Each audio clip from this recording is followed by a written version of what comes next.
Hey, what's up? Good morning. This is the Leafs Convo for Oak Ridge Ford in London, Ontario. OakRidgeFord.com. We have all kinds of vehicles on the lot that need your attention right now. Lease, finance, cash. I have massive discounts, low rates, especially if you want an F-150. Get at me at Norman Oak Ridge Ford on Instagram. I will take care of your vehicle needs like I do your Leafs content needs. It is Sunday, December 17th. 2023. We're approaching the end of the year, and hey, maybe the beginning of something really special for those Maple brothers. 30 goals scored in their last 5 games, 20 in the last 3, and their goal differential's creeping up I wouldn't say creeping up, it is shooting up in a rapid way. Second in the division right now. Things could be better, but they could be a lot worse. Mr. Augello, good morning. What say you? Good morning, Norm. Well, it was sort of an up and down weekend. I mean, you can't ignore the fact that, this team has not lost a game in regulation since, I believe, early November. I think it was November 8th. They lost in Pittsburgh 3-2. November the 25th, sorry, around a little after American Thanksgiving. So since then, they've gotten a point or 2 points out of every game. That's wonderful. But I think you saw at least the game against Columbus, which maybe it's stuck in my craw a little bit. That's an example of why this team is not a serious Stanley Cup contender. Because again, in general, Stanley Cup contenders don't lose to teams like Columbus. Now I know, busy week this week, third game in 4 nights. Illness going through the locker room, trap game, blah, blah, blah. This has been, the blueprint for this team for more than a few years, especially this particular group where they look like world beaters against good teams like the New York Rangers, where they won 7-2. Everybody thought that was going to be the letdown game because there was a flu going through the building. It's sort of like what happened last night with Austin Matthews and TJ Brody not playing. There was sickness. They were playing with 11 forwards and 7 defensemen, all this stuff. And they beat the Rangers at Madison Square Garden. And then they come back against the 29th place Columbus Blue Jackets and lay the biggest turd burger in the first 40 minutes, falling behind 5-0, in part because Ilya Samsonov played badly, in part because defensively the Leafs were inept. And then in the third period, they come back and score 5 goals and tie the game. Now, you can use the excuses. You can say, well, they're sick, or they were tired, or this. But then you can't use those excuses when they come back and score 5 goals in the third period. It's one or the other. So, yes, they got a point. And, of course, Sheldon Keefe has to accentuate the positive when it comes to after the game saying, well, we got a point out of it. It was a hard-fought point. That's great. You should have gotten 2. And down 5-0, you take the point that you get. Right. But you should have never been down 5-0 to the Columbus Blue Jackets in the first place. They never should have, but they were. And we're not surprised over this, Mike. We shouldn't be surprised either that the Leafs are scoring in abundance, right? This is an offensive-driven team. Great point from our friend, Mr. Matthew, or wherever he is on his yacht in the Caribbean. Morning, boys. Who needs D-men with this bag of fillers? And I know exactly what he's talking about, because when you look at last defensive roster, Simon Benoit, McCabe, Timmins, Liljegren, Riley, Lagesson. Hey, Mike, when you have Martin Jones, doing what he does against the pretty inept Penguins team, and the Leafs just lighting the lamp the way they have been of recent times, can we not just enjoy what they're doing right now, Mike? That being down 5-0 and shooting all the way back, it could have been them up 5-0 and relinquishing the lead. That is just as Leafy as it gets, Mike, and we've discussed this ad nauseum. This group is what it is based on this offensive imbalance versus the defensive inadequacies and the crapshoot in net. I suppose we just kind of roll with it, and as of right now, things are trending upwards. So there's got to be some enjoyment there, Mr. A. No, I mean you can enjoy it, you can roll with it, and you can have an entertaining regular season, and then lose in the first round, and then you bemoan the fact that the team is not complete, and that's that. Like I'm looking at it through the prism of one thing: winning a Stanley Cup, and this team is not close now. If they make improvements before the deadline, if there's like internal improvements and players take a step, that's wonderful. Like I just not convinced. And what Michael Matthew was saying, it's like, you're okay with the fillers. Well, the fillers are fillers for a reason, because they're not that great. I mean, Simon Benoit is a borderline NHL defenseman. William Lagesson is a borderline NHL defenseman. If we were using baseball parlance, he's a 4A player. Right. Even when they're 100% healthy on the blue line, and now you've lost Klingberg, so Timmins is in your top 6, and you got Giordano coming back and Liljegren back. Their defense is average, and they've really had to lean on Brody and Riley for 23, 24, 25 minutes a night. So in doing that, I mean, I think overall, it weakens your defense because you've had to put so many minutes on those players. Right. And I don't think it's feasible that they're going to be able to improve in season that defense to the point that they're going to be in that mix with the Rangers and the Bruins and Vegas and Dallas and whatever. So, do I think that they're going to attempt to go out and get somebody before the deadline? Sure. Do I think it's going to be somebody like Chris Tanev who will cost a first-round pick? No, because Chris Tanev has a chance of coming here in the summer for nothing. And why do you give up assets when you may not be sure that this team is capable of winning a Stanley Cup? Yeah, in the moment, and we go back to the premise of this season 6, the Leafs Convo on YouTube, and now all of your podcast platforms. We're living in the moment, Mike, because the past is haunting, the future is uncertain, so we're living in the moment. Mr. Matthew, Mike, let's see. These kids have done better than most, a.k.a. Klingberg. I mean, poor Mr. Klingberg's done for the year. We knew what he was. He was a power play bomber and not much else, and we're still taking shots at him, but I get it. Steven Skurtic, the fillers are there for a good time, not a long time, so they are giving 125% every game, knowing this is their time to shine. Not sustainable long term. Steve, I don't recognize the name. If this is your first time, I hope you make it a long time.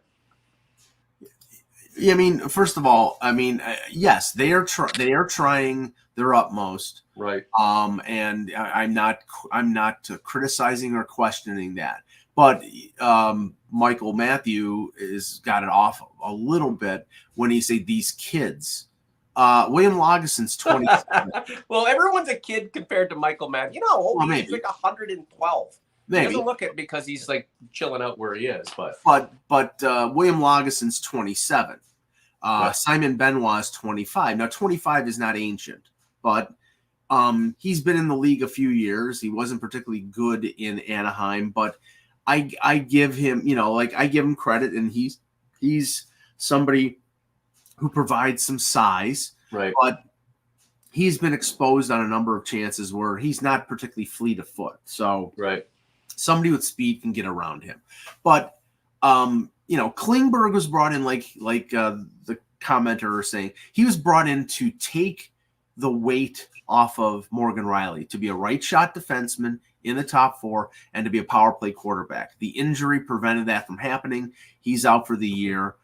I don't know whether externally they're going to be able to replace that. Right. Now, thankfully, Riley is a good power play quarterback, but they wanted to lessen the burden on him in special teams and have him play more 5-on-5. And with the injuries right now, he's not only playing power play and heavy 5-on-5, he's playing penalty kill too. Not Joe Pesci, Brett Pesci. Pesci, funny how. Yeah, exactly. And not fish. That's the thing. This Leafs team is funny. Funny how after all these years of no success. Yeah. But I don't think excuse me. I don't think that Carolina is going to trade Brett Pesci unless they get something just as good that they can hold on for longer. They're not in a situation where they're going to trade away rentals for futures. Right. They're a team that's a now team. They're looking for a goaltender. So I don't think Pesce is going to be somebody that they trade. I think Calgary is going to trade Tanev, but it's going to be at their price. There are a couple other rental free agents that are going to cost. And then that's where, like, I think if you're talking about the Leafs bringing in Ilya Lyubushkin or bringing in a veteran defenseman like that costs them a 4th or 5th round pick, then I think Brad Treliving will do that. Okay, Andrew Peeke, I don't think he's much of an improvement on what they have. Wow. Let's see, Dante Fabro. I believe he's got terms still left on his deal in Nashville. Now, there's some question of whether Nashville likes him. This is the new administration with Barry Trotz as the GM. That's why his name has been out there. Matt Dumba, Treliving tried to sign to a contract when he was trying to sign Klingberg. He wasn't able to. He ended up taking a 1-year deal from Arizona. Arizona is in the playoff race right now. So while they're still in the race, do I think they're going to trade Dumba? No. If they fall out of it, then he might be out there. Could I see the Leafs being interested? Again, it's a question of price. It's a question of what they can, they were not willing to give up a 3 and a 5 for Nikita Zadorov. So then that's not a heavy price. Are they willing to give up a 3 for Matt Dumba? Well, yeah, because I think Dumba's better than Zadorov, but I don't know. I just don't know. I mean, what does that say in essence? Is Brad Treliving looking at this the same way you are observing this right now and what you're expecting to transpire over the next several months? That it's just not worth it to expend any more assets to bring back guys who are basically going to do the same thing that you can with the ragtag motley crew that you have on defense and between the pipes right now. I don't think he would say it in the same negative way that I would because I'm a cynic. But I do think that, he recognizes that the Leafs have limited assets. If you and that's not a criticism of the previous administration. They were trying to win a Stanley Cup last year. They thought they saw an opportunity. They traded draft picks to bring in Ryan O'Reilly. They traded draft picks to bring in Jake McCabe. And Luke Shen, and that got them past the first round, but didn't get them to their ultimate goal. But the reality here is they don't have a first round pick in 2025. They don't have a second round pick in 2024 and 2025. Those are the players those are the prospects or picks that they would trade to get those players. And Fraser Minton and Easton Cowan, who are both on Team Canada going to the World Junior, I don't think they're moving them either. So I know, what would they be moving them for? Someone who would come in right now to augment this group and take it to the next level, that cherry on top. And I just don't know collectively. I mean, what I do like about this group, again, we talk about, I at least have talked about humility and this group maybe punching above its weight as opposed to punching down and really not accomplishing anything over the last several seasons. Let's just see. Let's just see. Mike, when we were putting together some pre-show notes, you wanted to talk a little bit about fan reactions, and I've got to kind of bring this up. I'm looking at the comments right now, and OG's converts, like and subscribe to the content. Thank you so much. Handshake, line, respect. We know he's not afraid to let people know what's on his mind. Where is it? Sammy is terrible. Yeah. Veets, we love Veets. He's an OG. Let's talk Sammy. Now I understand why Washington let him go. He is Campbell 2.0. There's another comment about Sammy here. There it is. Wilfred Whiskey. Sammy Robidaw Island. This is how fickle fans are and how bipolar fans are. And OG's converts, we love you. Mike and I are kind of in that group as well. Fucking a week and a half ago, he had a shutout against Nashville, and he was fine. Now, he obviously is in net to blow big leads and to be there and give up a bunch of goals. And then Martin Jones gets a shutout last night, and everybody wants Ilya Samsonov shipped off because Martin Jones is the guy as of right now who's backstopping a shutout. I just don't understand this. If you're good today, we want you. If you don't play well, you got to be gone. Well, I mean, there's that fickleness, if that's a word, in every fan base. But, he had that shutout the Saturday before we did the last convo. And if you remember, I wasn't thumping my chest at how great Ilya Samsonov looked. Ilya Samsonov has been up and down all season. He's had, I'd say, 3 or 4 good games. The game against Vancouver was good. The loss in Boston, one of the games against Nashville, you can choose one. But that's about it. And then you're talking about 1/3 of his starts. Remember, I think this season was not saved, but yes, that's being dramatic. But this season took a turn when Joseph Woll was given the work. Now, Joseph Woll and pretty much the number one job. Now, Joseph Woll is not going to be available probably until the All-Star break. So they have to find their way of being able to get through from now until then. They've done it with their defense. They're going to have to do it with their goaltending. The problem is goaltending is the last line of defense. And right now you can't depend on Ilya Samsonov to be consistent. He one day looks pretty decent, and then against Columbus, 2 goals were inexcusable. The third goal, I think it was Justin Danforth, who he didn't even bother to hug the post. And that was the reason why the goal went in. And the 5th goal, I think it was the Gaudreau power play goal, it was like he was invisible and the puck just went through him. You cannot, if you're a star, if you're supposed to be a good goaltender, you cannot allow those goals to go in. Now, hey, if you look at it objectively, that's the reason why they lost a point, because had it been 3-0 instead of 5-0, they would have won 5-3, but they didn't. Mm-hmm. And now I am not a believer in Martin Jones. Martin Jones is he's a veteran goaltender, but he's an average goaltender. He was not pretty good. It was not that great in Seattle last year, but did play a lot of games. It was a good 3rd string fallback move. It didn't cost him a lot. And he's played decent in 2 games. I'm not saying go with Martin Jones as the number 1. I think they're going to end up doing a 50-50 split unless Samsonov takes the bit and runs. Right. And I don't think right now the goalie that we saw last year is not here anymore, because this Ilya Samsonov is suffering from a crisis of confidence. He's not playing very well, and this team just can't wait until Joseph Woll comes back. This is the Leafs Convo for Oak Ridge Ford in London, Ontario, oakridgeford.com. We provide you with our Leafs analysis and commentary several times a week. We also provide you with other things.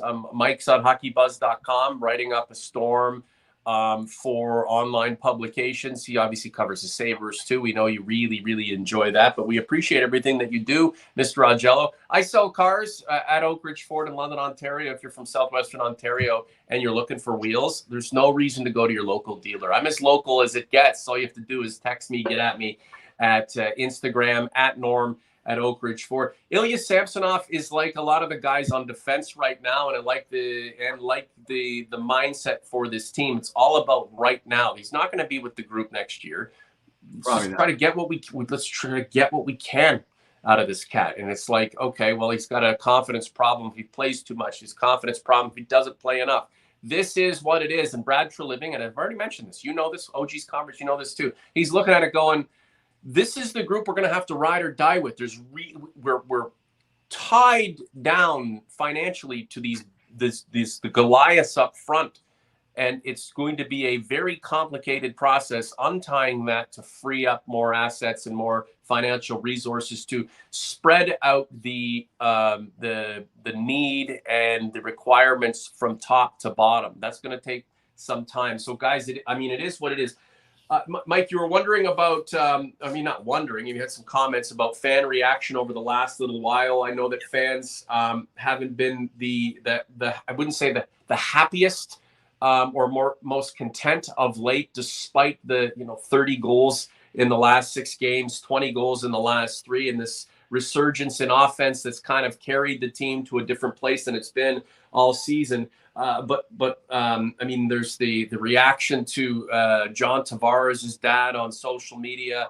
Tavares scores 1,000 points and Paul Marner sulking there. That was the impression that fans were getting, and it was pretty nasty on social media. This goes back to the way Paul Marner is perceived and his son too. I kind of feel sorry for those guys, but I kind of don't. I've had my own run-ins with Paul Marner. going back several years. And then the chanting of Dubas last night. I mean, this is the hero who left us, and everybody was just so concerned. And now I'm seeing, generally supporters of his kind of turn on him. Thanks, Dubas, for hurting us for a long time. Good luck to the Pens. That's from Michael Matthews. Spike 11. Good to see you, Spike. Dubas misused assets. Vegas traded 2 seconds for Alec Martinez, while the Leafs traded 2 seconds for 38-year-old Giordano. Big mistake. Look, Kyle Dubas did a lot for the organization. He helped the organization. He hindered the organization. That's what executives do. They do not roll sevens constantly. And we'll talk about his impact on the team for a long period of time, negative and positive. Yeah, well, okay. First fan reaction. So I'll start chronologically. Monday night on Long Island, or at the UBS Arena, when John Tavares scored his 1,000th point. And I think we talked about that on last Sunday, that there was a possibility, and he does it in the most dramatic fashion, insisting on Morgan Riley's tying goal with 6 seconds left to go to earn the Leafs a point. Right. I have no problem with fans booing a player when he touches the puck. You're never going to get rid of that negative perception that John Tavares screwed over the Islanders organization when the Islanders organization screwed themselves when it came to John Tavares. We've legislated that ad nauseum. Okay. So what's the issue? But the issue is here when he scores his 1,000th point, and the Islanders organization was classy enough to put, congratulations, John Tavares on the scoreboard. The fans continued to boo. Did not have any respect. Mike, it's New York. The Islanders. I don't care. Inferiority complex from Long Island, and you know that. Care. I don't care. Well, that's what they are. They're a bunch of classless morons, and they need to be called out for it. Honestly, the mentality of the Islanders fan is that they would boo John Tavares at his funeral. It's ridiculous. So who's your most beloved Yankee? Well, I mean, right now, Jeter or Eric or Aaron. Okay. So just take one of those guys who, plays 8 years in New York, wins a couple titles, doesn't win a couple titles, but did yeoman's work. Yep. Goes somewhere else, achieves some greatness, back into New York. You're going to boo him. No. Okay, I'll give you one example. Hideki Matsui wins MVP of the World Series. Okay, they don't sign him in that season, and I think he goes to Oakland. Right. He comes back to Yankee Stadium. They give him a standing ovation. Okay, now he did win a World Series with them. John Tavares did not win anything with the Islanders. You think there's something to that? Because the reason that they're booing Tavares is because Tavares was perceived as screwing over the organization by not waiving his no trade clause. Does this sound familiar? Tavares Sundin. Right, exactly. But what was different was the fact that John Tavares, first of all, John Tavares had a no-move clause that kicked in the July before his contract was up. They could have traded him before. Ownership apparently did not want to trade him, so it's on them. Gotcha. It's on them. Whereas he's not exactly Matt Sundin. Right. Well, whereas it was all on Matt Sundin because that son of a bitch, he decided that he wanted to stay in Toronto, and then, when they couldn't get anything for him, he decided to go to Vancouver when they couldn't get anything for him. Gee, spending $40, $45, $50 million in salary for Matt Sundin, I guess that doesn't engender any loyalty, does it? Okay, so you're not impressed with how Islanders fans treated a guy who came up through, was drafted by them, came up through the system, put them on the map, and it's unfortunate. And then last night, fans at Scotiabank Arena chanting Dubas's name. Yeah, maybe classless, but is this not an example of a group of people who are usually pretty quiet, kind of coming to life? Yeah, but coming to life in I think really an awkward and sort of misinformed way. I don't think Kyle Dubas wanted to leave Toronto. But the results, I think the way that the score was going, Mike, why not just kick him while he's down? Sure. Well, yeah, sure. But in the end, I don't think Kyle Dubas wanted to leave Toronto, but he recognized that he couldn't do the job that he wanted to do as his job description was currently constructed, whatever. Michael Matthew, we're just bonding, Mike, you and I.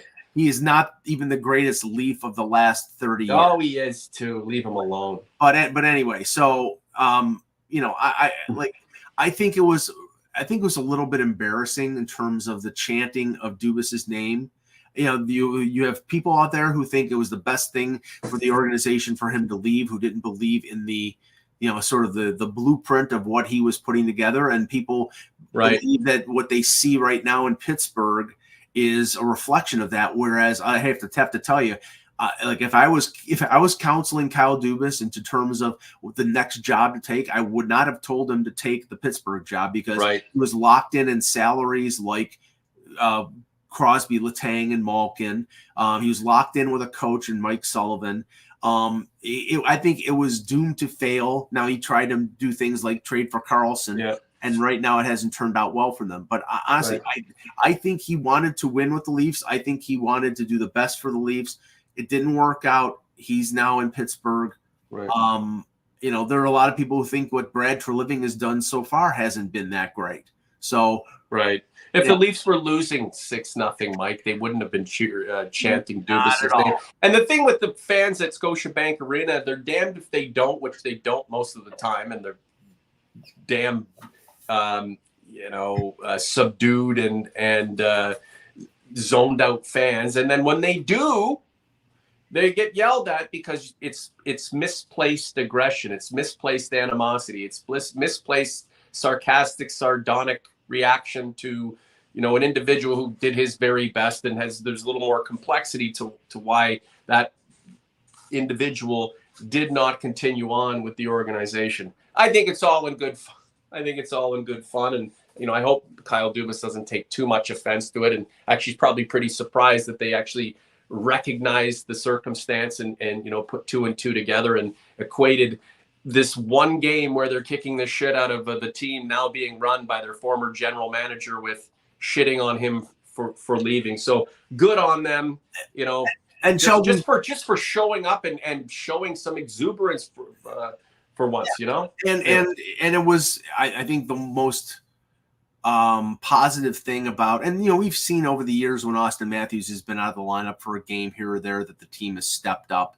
And played well without him, and last night he was suffering from the flu, and so was TJ Brody, and they win 7-0, and guys like Matthew Nyes and Max Domi has stepped up into the gap and put up really good numbers. Tyler Bertuzzi, I can't even say his name. Tyler Bertuzzi, 3 points, 3 assists. He was great, man. I just love to see it. Max Domi's maybe best game as a Maple Leaf offensively, and that's fantastic to see. William Nylander, Mitch Marner. There was only 2 guys, Yarncroc and Camp, who didn't pick up points last night. And again, this is just what do you make of this this bump in offense? We know that they can score with the best of them, but now they're like a +16 when they were hovering around the equal line for a long period of time, save for a couple of shitty games where they're lopsided against. Mike, I think they're on their way to really creating a bit of a distance between what they're giving up and what they're scoring. Last couple of points, and let's get out of here. Well, the 7 goals against the Rangers, who are one of the best teams in the league and a really good defensive team. It was a bad game for Igor Shesterkin, and I was really surprised at that. Scoring 5 goals against Columbus. Columbus is terrible. But the Leafs score, Mike, we know this. Over the last 5 years, name a team that scored more than this team. There aren't that many. I know. But the thing is that sometimes their offense will dry up against good teams, and in this instance, they scored 7 against one of the best goaltenders and one of the best defenses in the league. Again, Pittsburgh is really struggling right now. They're really having a tough time. Their special teams aren't very good. They have their goaltending. Actually, Jari has been pretty decent this year, but he didn't have a good game last night. So I'm not taking any credit away from the Leafs. 7 goals twice in a week is something to be, and especially 7 goals without the best scorer in the highest goal scorer in the league is something to be very proud of. Whether they can do that consistently, we'll see. Don't you fans like it when Nylander and Marner are both scoring? I mean, looking at Nylander's minutes this year, he's on pace for 120 points or something like that, 40 points right now. He's up 2-3 minutes per game on average, and he deserves it. And more Nylander on the ice, with playing the way he has, generally responsibly, you earn those minutes and you make the most of those minutes. So it's fantastic. And Mitch Marner's going at it too, whether we like him or not, whether we hate his dad, whether we think he's annoying. I mean, he's a damn good fucking hockey player, just like Nylander is. And you're gonna need all of these guys to get anywhere this season. A couple of things before we go, Mike. ZM 93 Zach. Do Bert and Domi have long-term futures in Toronto? January is coming quick. Spike 11 by keeping Domi and Marner together. Keefe can finally roll 3 lines. First on Bert and Domi, and then maybe your comment about the old London Knights coming back together after nearly 10 years apart. Marner and Domi. Marner getting Domi going, and Marner can really kind of get going with anybody. Last comment, and let's go. Okay. First, Bertuzzi and Domi. Yeah. Back in July, the thought was that the deal was a 1-year deal masquerading as an 8-year deal. I mean, we'll find out in a couple of weeks if that's the case. Right. Bertuzzi's not having a particularly good year, but he did play well yesterday. And yeah, I think he was scoreless in 8 games, and then he gets 3 points yesterday. The playoff guy. If he signed, right, it would be at the low end in terms of like his leverage. Now, if there was an agreement in place, sort of wink, wink, nudge, nudge. I mean, I don't know. I mean, I'll say this. I think more than likely it's something they decide in the summer, depending on how much money they have. Domi, I mean, he has 2 goals. He clearly wanted to play in Toronto because he was offered just as much to play in Dallas. I think he wants to stay. Whether for living, it's a question of what he's willing to take on a contract. If he's willing to take a 2 or 3 year deal at say, $2.5 to $3 million, I think the Leafs would want to bring him back. If he wants financially, are these the kind of players the Leafs would like to have ingrained in the system for the next phase of this evolution? Yeah, I think because they're young enough to still be contributors and they're experienced enough to be secondary offensive players. And I do think that what somebody was saying about Marner and Domi playing together. I mean, Marner is a good defensive player, and Domi sometimes it leaves himself exposed defensively. I mean, that giveaway that he had on the first Columbus goal was pretty unforgivable. So Marner would help in that pursuit, but I mean, they have to provide scoring wingers for Matthews and for Tavares. So I'm not sure if Marner plays with Domi. Even, you had Nyes and Yarncroke as a third line, and I think that's been pretty effective. So I think it's going to end up going back to that. Hurt Locker 66, I would bring Domi back. We like to talk about it. We like to wonder, but we got to get back to the premise and just the whole reason for season 6, and that's kind of living in the now. And as of now, Leaf fans, for as terse and accurate as they've been over the last little while, are feeling damn good about how last night went, because it was a 7-0 win, not only against the Penguins, but a team being run by our team's former general manager. 6 games to go for 2023, Mike. The Rangers, Sabres, 2 with Columbus, the Senators, and Carolina. I'd love to see the high scoring continue, and I'd like to see a little bit more stability on the back end, don't we all? Do you see this as kind of a 3-3 finish to the year, Mike? Well, I mean, my feelings about when the Leafs come to Buffalo, no matter how bad or how inconsistent the Sabres are playing, that's their Stanley Cup. So I expect them to lose when they come to Buffalo on Thursday. I hope they sort of have awakened when it comes to Columbus. They can't take that team for granted. They took them for granted, and they fell behind 5-0. Right. So they've got 2 games against them before the end of the year. Those have to be 2 victories against a team that is 29th in the league. Will it be? Well, based on their record, based on their history, no. If they get 1-1 out of it, Ottawa, again, same thing as Buffalo. They always get up for the Leafs. So honestly, if you're looking at their schedule and they have 6 more games, it probably ends up 3-3. I like it. Wilfred Witzke. Yep, fillers look great. Isn't this all filler right now? And hey, for the Sabres game, I heard that Chris Drury, Dan Briere, and Ryan Miller are coming back to play in that one. So we know it's an instant loss for the Leafs. Brian McCabe's going to suit up for the Leafs too. Does that mean he's going to put it in his own net? McClutz? Oh my God. Like the content, guys. Subscribe to the channel. Thank you so much for being here. We're putting up combo shorts now in the little short aspect of the YouTube channel, and also Instagram at the Leafs Convo. We've ignited it.